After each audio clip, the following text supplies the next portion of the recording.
Bonjour à tous, vous êtes bien partis pour bien comprendre les fractions. Donc aujourd'hui on va voir fraction et repérage. Et oui, une fraction ce n'est pas qu'une division, ce n'est pas qu'un nouveau nombre, une nouvelle écriture, c'est aussi une manière que l'on a pour repérer un point. Donc on a ce qu'on appelle une demi-droite graduée et on va essayer de repérer le point A dont l'abscisse est 7 tiers. Donc, c'est-à-dire que le point A est repéré par le nombre 7 tiers. Alors, on a une demi-droite graduée, ici, vierge de toute valeur de graduation, mais on a quand même déjà les graduations qui ont été faites régulières, comme toujours. Alors, si je commence par faire 0, ce qui est déjà intelligent, 1, 2, 3, 4, je suis embêté, parce que 7 tiers, ce n'est pas un entier. Donc, si je fais 1, 2, 3, 4, ce n'est pas une bonne idée. Donc là, je vais graduer en fraction, c'est-à-dire avec un petit peu de jugeote. Pourquoi? Parce que 7 tiers, je me dis, je vais graduer en tiers. C'est-à-dire que la première graduation, je vais lui donner la valeur 1 tiers. La deuxième, 2 tiers. La troisième, 3 tiers, qui est égal à 1. Ici, 4 tiers, 5 tiers, 6 tiers. Et là, j'arrive à 7 tiers, à 7 tiers, à, et donc ici. On a bien que les points qui sont ici sont repérés par les abscisses qui sont ici. Les points, les abscisses.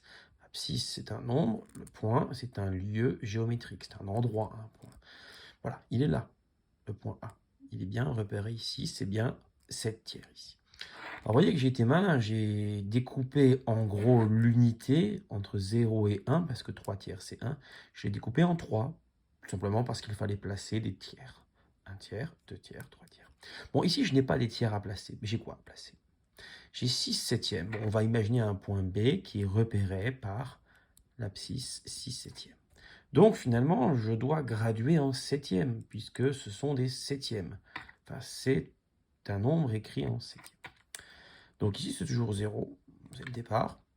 Donc, 1 septième, 2 septièmes, 3 septièmes, 4 septièmes, qui sont tous des nombres inférieurs à 1.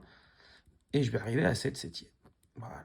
Mais surtout, ici, j'ai bien 6 septièmes. Et donc, mon point B est ici. Donc, en fait, si on vous demande de placer une abscisse dont le dénominateur est 7, il faudra graduer en septième. Et si c'est avec 3, il faudra graduer en tiers. Alors après, le problème, c'est des fois, les profs de maths, ils vous mélangent les choses. Ils vous disent qu'il faut placer, je sais pas, 25 quarts. Il faut placer aussi 7 demi. Il faut placer aussi ouais, des choses comme ça. Donc là, on verra dans une prochaine vidéo qu'on va essayer de mettre au même dénominateur les deux. Pour en fait savoir en combien de morceaux je vais partager l'unité. Parce que je vous rappelle que de 0 à 7 septièmes, ça fait 1. Parce que 7 septièmes vaut 1. Donc ici, j'ai coupé l'unité de 0 à 1 en 7 morceaux. 1, 2, 3, 4, 5, 6, 7. Voilà. J'espère que c'était un petit peu clair. Je n'ai pas trouvé ça très clair, moi. Au revoir et à bientôt.